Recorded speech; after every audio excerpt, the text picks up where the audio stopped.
Good morning, grade 10s, and welcome back to another week of learning in our physics unit. Hope you had a great long weekend. I certainly did, despite the rain. In this week, we will be diving in headlong into our optics unit. Last week, we were introduced to the concept of light. What is light? We learned last week that light is, when we talk about light, we're often referring to visible light, that is light that our eyes can see, but that's just one portion of what's commonly called the electromagnetic spectrum. That is the spectrum of electromagnetic radiation, or EM radiation.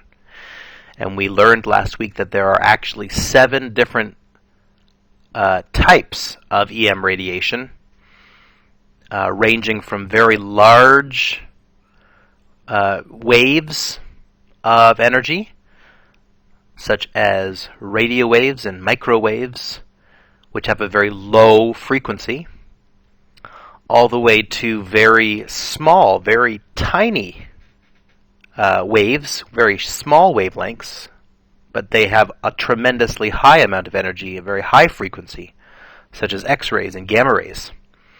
And in the middle of that is the roughly 400 to 700 nanometer size. That is what we call visible light. That's what our eyes can see. And then, of course, there's infrared on one side and ultraviolet on the other side of that, which our eyes cannot see. We also learned last week that light can be produced by luminous objects in various ways. Light is, of course, reflected by many objects, most objects, in fact, depending on what you mean by object. If I'm referring to the air in the sky, the air in this room, I would say, well, light's not being reflected off of those oxygen and nitrogen molecules, otherwise I'd be able to see them floating around, but I can't see them floating around. I know that they're there because of chemistry, but I can't see them because they don't reflect visible light. Visible light passes right through them, can't see them. But most what we would call solid or liquid objects do reflect light. That's how we are able to see them. The light rays bounce off. So this coffee mug here I can see this only because light that's coming from the light in my office here is bouncing off of this coffee mug, and then the light that's bouncing off the coffee mug is going into my eye, and I can see that bouncing light. My eyeball knows, the retina, the back of my eye, knows how to interpret that information and form a picture, and I see this coffee mug. That's how I see what I'm wearing. That's how I see the members of my family, the walls in this room, and every other object that can be seen. So those are non-luminous objects, objects that reflect light. And then there's luminous objects, that is objects that create light. And we talked about 8 different ways that happens. We talked about different forms of luminescence, right? Chemiluminescence, bioluminescence, phosphorescence. We talked about triboluminescence. We also talked about the more common ones like incandescence, LED. We talked about electric discharge and fluorescence. Now we're gonna be narrowing down a little bit further as we continue in our survey of an introduction to optics. We also learned about the laser. Forgot to mention that. We learned about how a laser is formed last week as well. So in this lesson, we're going to be talking about the ray model and laws of reflection. I've actually divided this lesson into 2 parts. We're going to do part 1 today, Tuesday, and that will cover the textbook sections 11.4 through 11.6. And then the second part of this, 11.7, actually deals with you learning how to draw ray diagrams that show how light reflects. And that's kind of a tricky concept of itself, so I've separated that and done that as a part 2, and we'll be doing that on Thursday. So that's a standalone, but it's all together in one PowerPoint, and I'm just letting you know that. But I have divided it into 2 videos. So the PowerPoint that is attached to this lesson and the PowerPoint that's attached to Thursday lesson is the same PowerPoint. And I'm splitting that PowerPoint. I would normally just keep it as one, but I would do it over 2 days, and that's what I'm doing here as well. 2 videos. There is a handout also attached to this lesson, but it's not a fill-in-the-blank handout. It's just an information handout. It's what I would normally have given the class. I don't want you to worry about filling out answers here. I just want you to pay attention, because we're going to get into some today and Thursday, and as we continue in Chapter 11, some more difficult concepts for some. This is a very visual unit.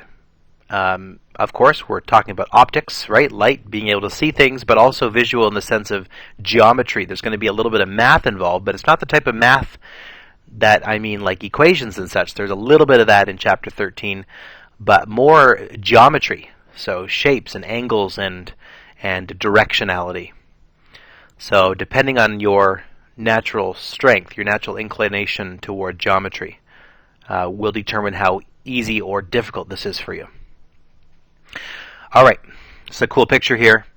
You can see here the sun is obviously being blocked by the clouds, but you can see rays of sunlight poking out beyond the clouds. And I'm sure you've all seen a picture something like this, or you've seen this in a sunset situation or a sunrise situation. But what this proves to us is that light does in fact travel in straight lines. Remember that property of light that we learned about last week. And we see here these rays. And it's an interesting thing, rays. This is a way that we can typically model how light behaves. So that's what we're going to get into now. We've learned what light is and how it's formed, but now really what we care about is practically, how does light behave? What does it do when it encounters things like walls or mirrors?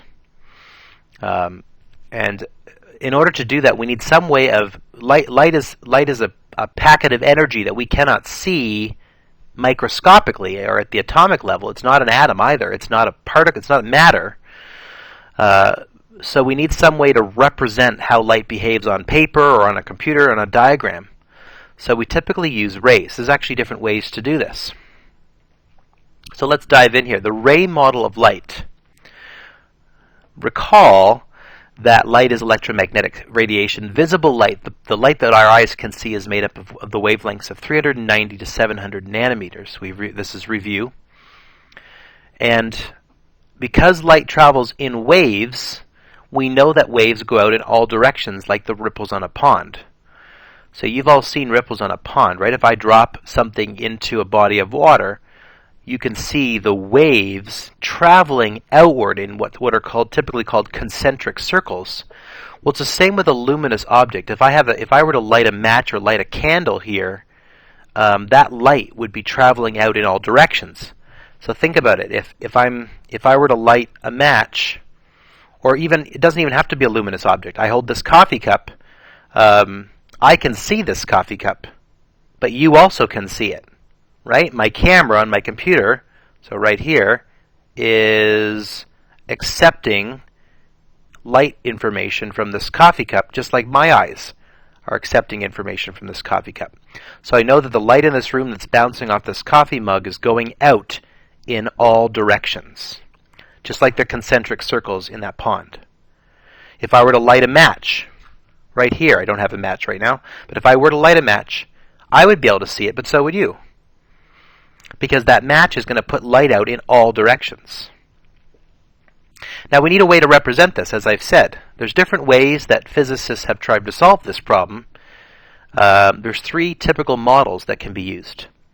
In grade 10 science, we're going to just stick with the ray model. The ray model basically says we're going to use rays. Now in math, the word a ray refers to what we would visually call an arrow. So this shape, just turn my pen on here. So this shape here, this is what I would call a ray. So if I want to show light traveling in a certain direction, I'm just going to draw an arrow to show that light is traveling in a straight line in a certain direction. And the advantage of this model is that it's very simple. And it's something we all can relate to. We all are familiar with arrows and how they work. And that's what we're going to stick with in grade 10. But if you were to get into senior level physics, if you take grade 11 and 12 physics and deal with optics again, or even post-secondary, you would learn that light can be represented also using particles or waves, depending on what you're going for. Because light is tricky. Light is not matter, but it does travel in waves, kind of like water can move in waves, and it does also travel in little particles as well, which we call photons. We're not going to get into that here. Excuse me. Okay, so let's think about a candle. I've mentioned a match or a candle. So here's a candle. So this is what I want you to think of, right? We have this candle here. Here's the luminous object, right? The flame is the burning wax is producing energy in the form of light and heat, and that light can be seen because it's going to send out rays of light in all directions. And that light is going to encounter different types of objects, and we typically refer to 3 types of objects. You've already learned this in elementary school, I'm sure, right? An object that doesn't do a very good job of allowing light to pass through is what we would call opaque. Right? Opaque is the word that we use for an object that does not allow light to transmit. So transmission is light being able to pass through something. So the air, I talked about the air in the room, we can't see it. The air can't be seen because light doesn't reflect off of it. It completely transmits through the air molecules. It passes right through, undisturbed. Just like it would pass through the vacuum of space, undisturbed.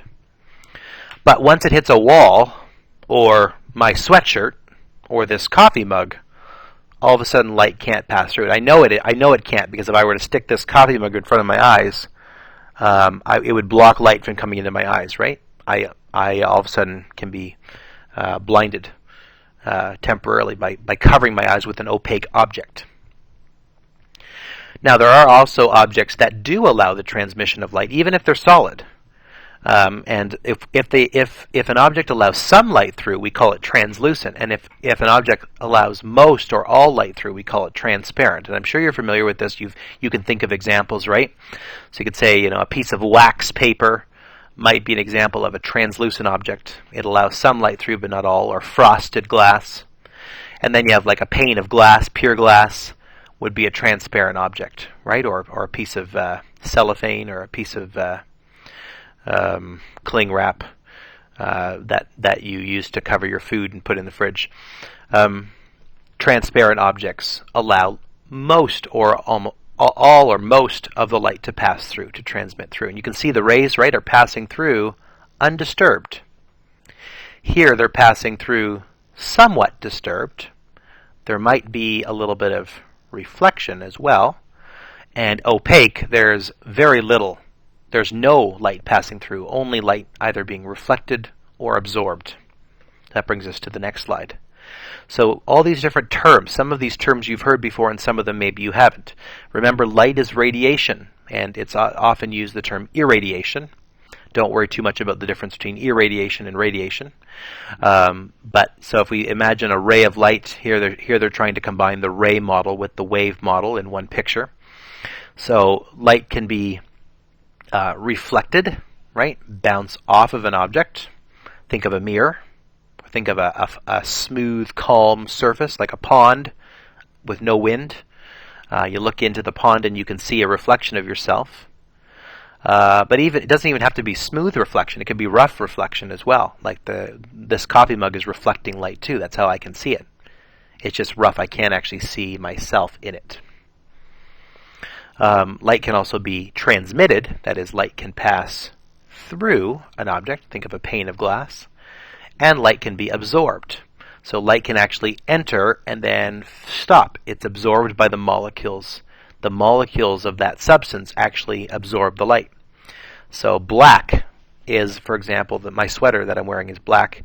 The black is the fabric that has black dye, is able to absorb all the colors of the rainbow, all the colors of light, all the wavelengths. And so it appears black because it's not reflecting almost no light. So my eye just interprets that as being black. All right? And it's not one or the other.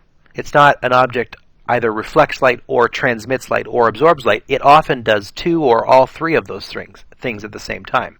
A pane of glass will transmit most light, but it will reflect some light as well. You can look into your window, you can see the outside, but you can also sometimes at the same time see an image of yourself, a reflection of yourself as well.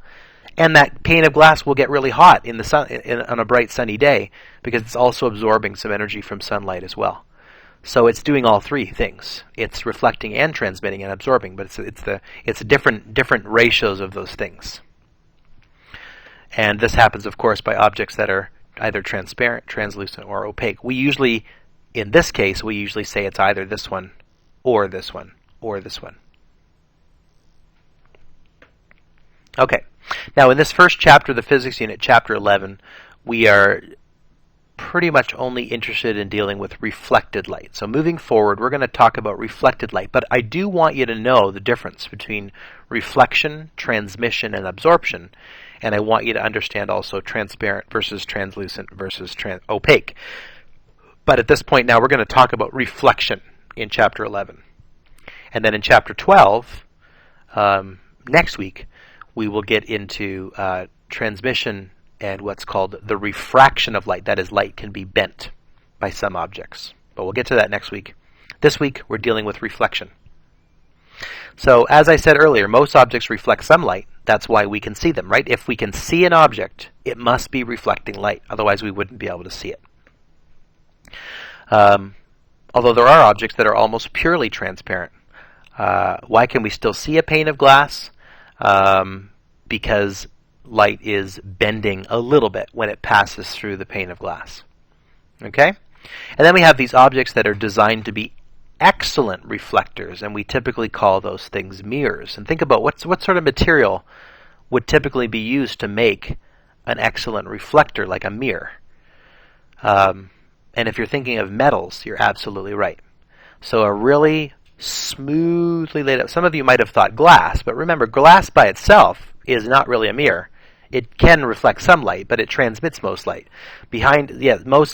Most mirrors do have glass on them, but the glass is covering the reflective surface of the back, which is usually a thin layer of foil made of some sort of metal. It could be tin, it could be silver, it could be aluminum. There's a variety of very shiny metals that can be used and cut into a really thin sheet and then covered with a pane of glass.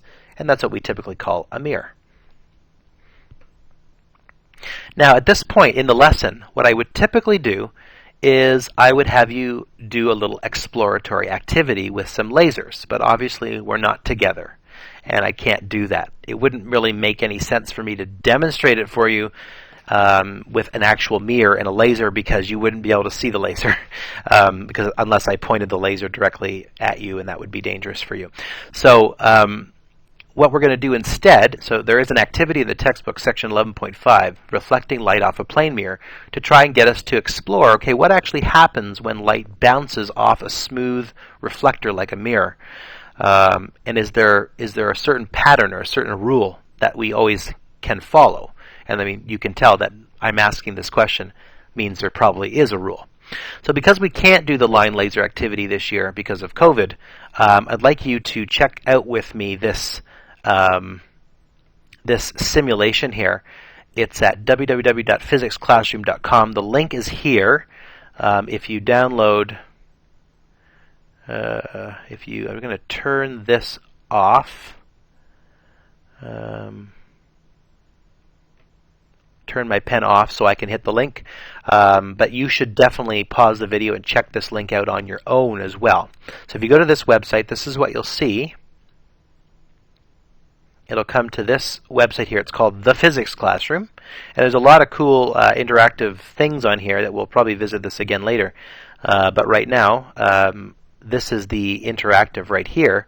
And in order to get this thing playing, you have to hit the top left corner. See these diagonal arrows out here. So we hit that, and then this is what we're going to see. And you'll notice there's two parts to this interactive.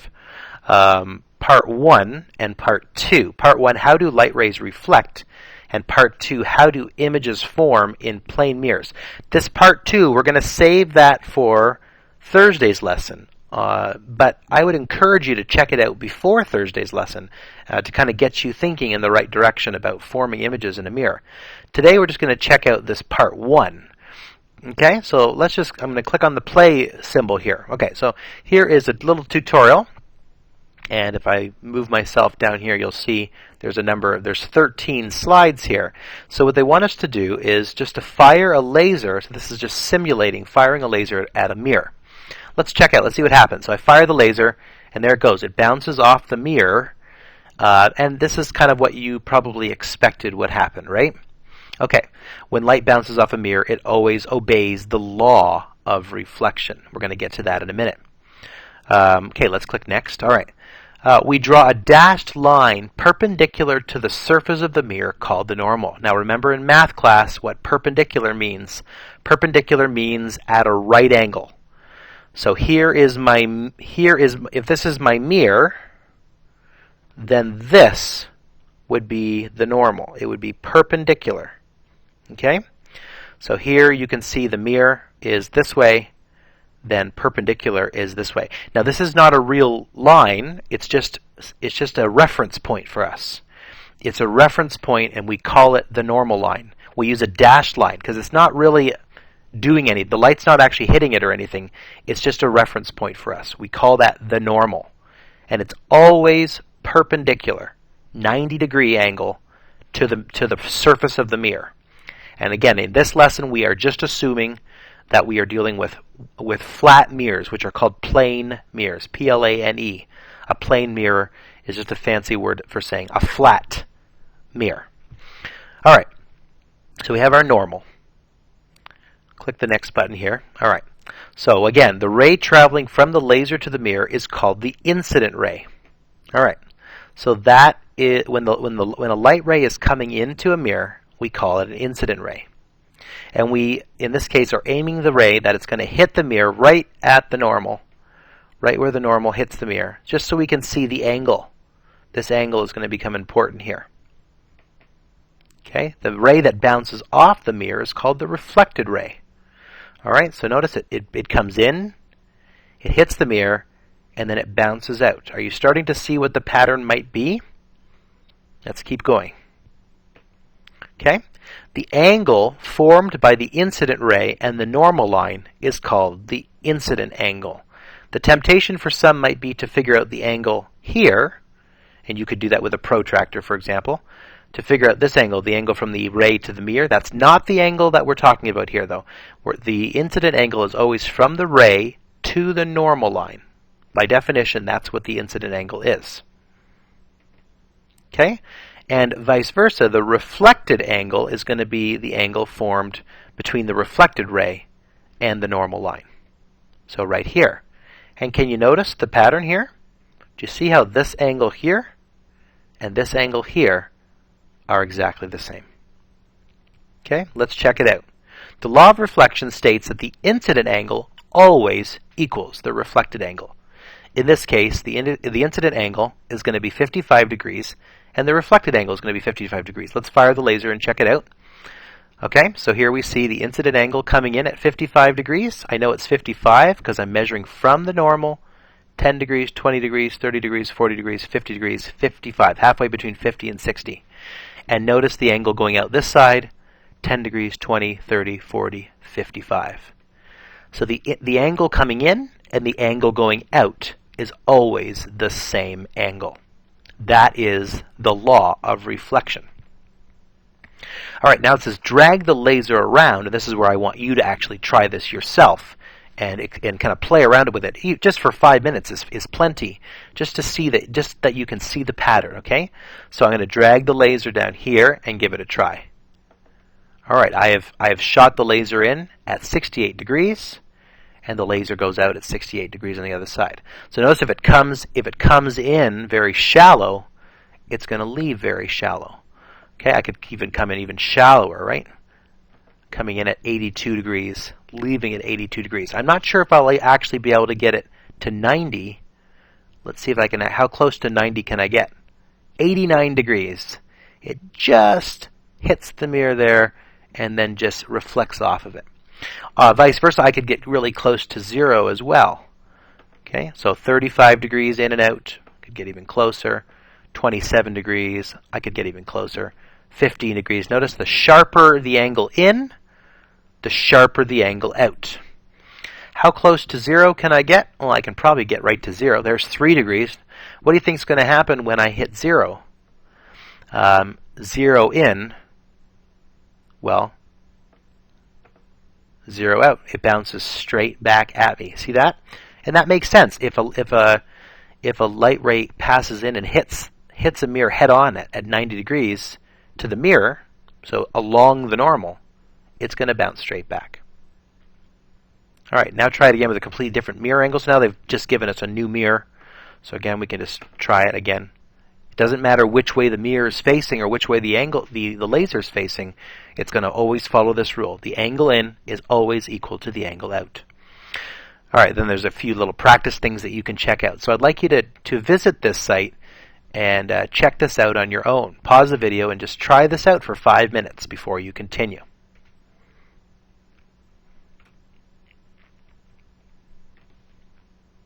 Okay, so what we see happening is the incident rays coming in are always bouncing off the smooth surface of the mirror and then reflecting out on the other side of the normal. So we have this terminology that I'd like you to remember.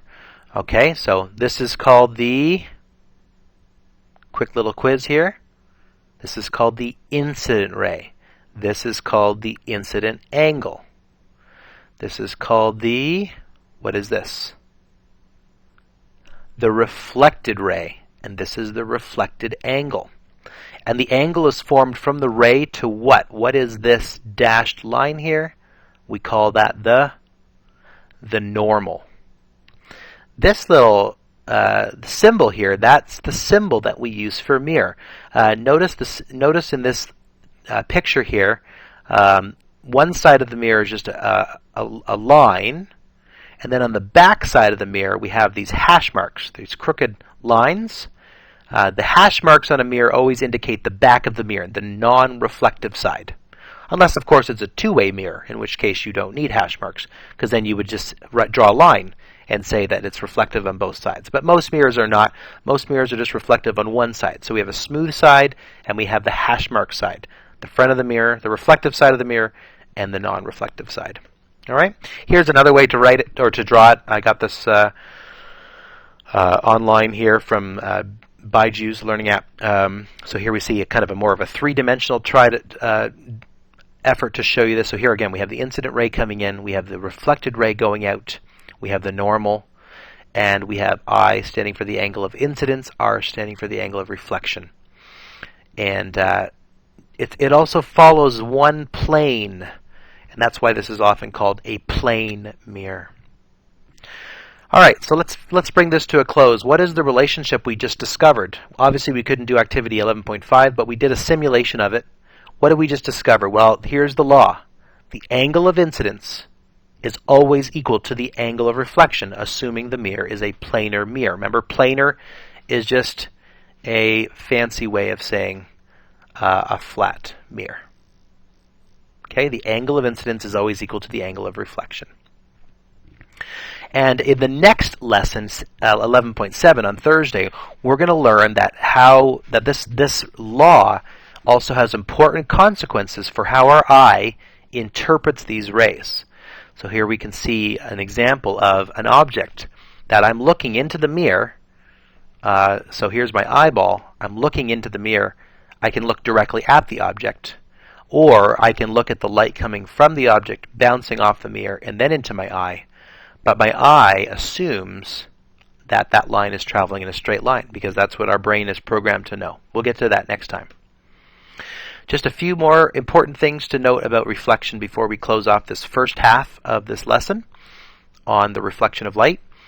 That is, remember, all surfaces reflect at least some light.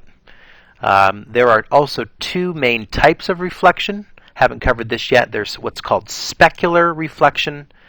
This is often just called regular. Some of you are thinking, yeah, why don't we just regular? Oh dear, not very good at drawing today. Let's just try that again. Erase all link on the slide. All right, this is often called regular reflection. And then there's diffuse, which is sometimes called irregular reflection. Okay? But I would like you to know the terms specular and diffuse. What I mean by this is light is either going to bounce off a smooth surface or it's going to bounce off a rough surface. If light bounces off a smooth surface, then all the light is going to bounce in the same way. And this is how we're able to see an image. So can you think of some examples of a specular surface? Well, think of a mirror. Think of, for example, a pane of glass. Think of the smooth surface of a pond. So still water. Anything where you can look into it and see a reflection of yourself. A flat piece of metal, of shiny metal, like a smooth piece of aluminum foil, will be specular. And then there's diffuse. Diffuse is most things. So most of the time, if I look at an object, if I look at myself in this white mug, I'm not going to see myself looking back at me. I just see white mug. And that's because the ceramic that this mug is made out of, or whatever, the wall, the paint on the wall, whatever, is a somewhat rough surface. So what happens then is the light bounces in a rough pattern. This picture shows it well. So here you have specular reflection, and here you have diffuse reflection. This is, like I said, this is often called regular, and this is often called irregular. This is regular is where you can see yourself in the mirror, and irregular can't see yourself. Okay? All right, we're going to stop there for this first lesson on Tuesday. After finishing this, I'd like you to watch these 2 YouTube videos. I will put them in the lesson plan as well, so you don't have to download the PowerPoint if you don't want to. I'd also like you to do a few sample questions from the textbook, page 481, 1, 2, 3, and 5, page 483, E and F, and page 486, number 3, 4, and 5. So those 8 questions, or 9 questions, just to practice your understanding of these things. And also, if you haven't already done so, make sure that you check out that physics classroom simulation. Here's the link again for it. All right, so that's part 1 of our introduction to the reflection of light, and we'll continue with part 2 on Thursday. And I hope that's helpful. Take care.